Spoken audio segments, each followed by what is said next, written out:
আনসারদের যে ঘটনাটি, এই ঘটনাটি বর্ণনার জন্য আমি আসলে আ এই আলোচনাটাকে ৩ টা ভাগে ভাগ করতে চাই।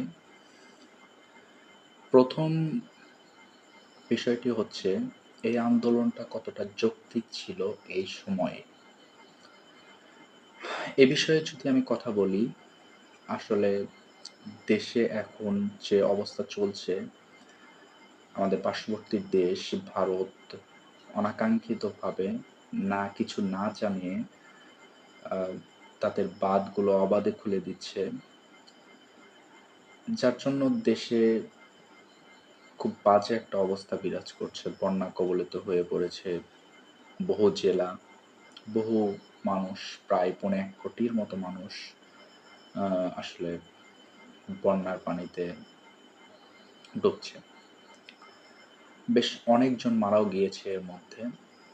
আসলে এরকম একটা সময়, যে সময়টাতে প্রতিটা মানুষ যার জায়গা থেকে, প্রতিটা মানুষ সে হোক যে দলের, যে ধর্মের, যে গোত্রের, যে বর্ণের, প্রত্যেকে নিজ জায়গা থেকে, ছাত্ররা নিজ জায়গা থেকে, জনতা, সাধারণ ছাত্র, আ ছোট বাচ্চারা এবং বিভিন্ন রাজনৈতিক দলের নেতাকর্মীরা যার জায়গা থেকে আ এই সংকটাপন্ন অবস্থা থেকে উত্তরণের জন্য রাত-দিন খেটে যাচ্ছেন। কারণ দেশে প্রচুর ঘাটতি চলছে। আ সবার সহযোগিতাই প্রয়োজন আসলে। এই একটা বিপদগ্রস্ত সময়ে যেখানে পুরা দেশের মানুষ এক হয়ে বন্যার্তদের পাশে গিয়ে দাঁড়াচ্ছে, ঠিক সেই সময়টাতে, এই সংকটপূর্ণ অবস্থাতে এই আন্দোলনটা আ আসলে কতটা যৌক্তিক, এটা নিয়ে আমার প্রশ্ন রয়েছে।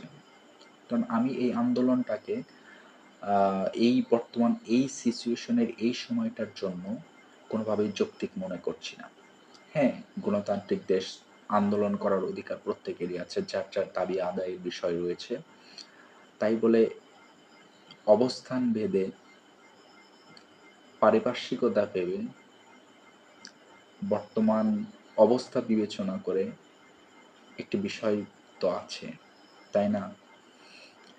কিন্তু এই বিষয়ের তোয়াক্কা না করে আমাদের আনসার ভাইয়েরা আসলে আন্দোলনে নেমে গেলেন এমন একটি সময়ে। এই আন্দোলনটা আসলে মানুষ ভালোভাবে নেয়নি। তাদেরকে মানুষ খুব বাজে দৃষ্টিতে দেখছে বলে আমি মনে করি।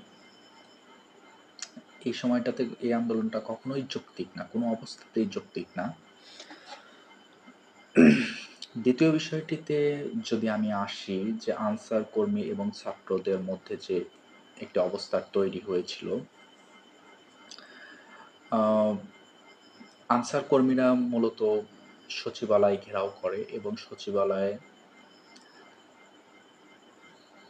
উপদেষ্টাদেরকে আবদ্ধ করে রাখে এবং যে সকল ছাত্র সমন্বয়করা গিয়েছিলেন সেখানে তাদের দাবিগুলোর বিষয়ে আলোচনা করার জন্য ১ম এ তাদের পক্ষ থেকে আনসারদের পক্ষ থেকে ৭ জন প্রতিনিধি এবং পরবর্তীতে ১৭ জন প্রতিনিধি নিয়ে তারা আসলে আলোচনা করেন উপদেষ্টাদের সাথে।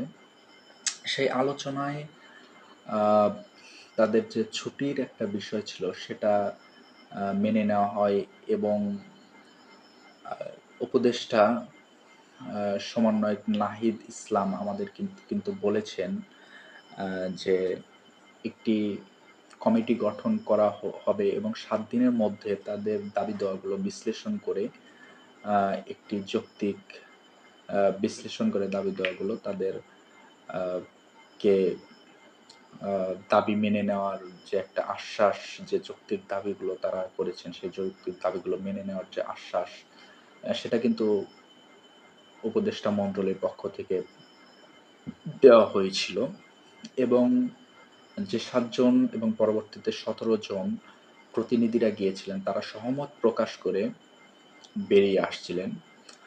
ঠিক এই মুহূর্তে কিছু আনসার সদস্য তাদেরকে দালাল বলে এবং বিভিন্ন ভাষায় তাদেরকে আ গালিগালাজ করতে থাকেন। এবং তারা তাদেরকে প্রত্যাখ্যান করে একটি বিশৃঙ্খল অবস্থা তৈরি করেন এবং সমন্বয়ক যারা আলোচনার জন্য গিয়েছিলেন তাদেরকে অবরুদ্ধ করে ফেলেন এবং সচিবালয় পুরোটা অবরুদ্ধ করে ফেলেন। একটি পর্যায়ে আ সমন্বয়কদের মারধরও করেন তারা। ৫ জন গুরুতর আহত হয়েছেন, যে ৫ জনের মধ্যে একজন ছিলেন সমন্বয়ক হাসনাত আব্দুল্লাহ। তিনি কিন্তু গুরুতর আহত হন। সেইখান থেকে আসলে এই অবরুদ্ধ অবস্থায় হাসনাত আব্দুল্লাহ ফেসবুকে একটি লাইভে আসেন। তিনি ছাত্রদেরকে দ্রুত রাজু ভাস্কর্যের সামনে আসার অবস্থান নেওয়ার কথা বলেন। আ এবং তাদের এই বিপদাপন্ন অবস্থার কথা, তাদেরকে মারধর করা যে হচ্ছে বা হয়েছে, এই বিষয়ে তিনি অবগত করেন। আ ছাত্র জনতা যখন ১ম এ কিছু অল্প সংখ্যক লোক আ ছাত্র এসেছিল, আ তারা কিন্তু আ যখন আসে তখন আনসার কর্মীরা, আ আমি ঠিক সব কর্মীকেই আ খারাপ বলব না। কিছু উস্কানিদাতা কর্মীরা সেখানে যেন আগে থেকেই প্রস্তুত হয়েছিলেন মারমুখী অবস্থায়। তারা তাদের উপর আক্রমণ শুরু করে।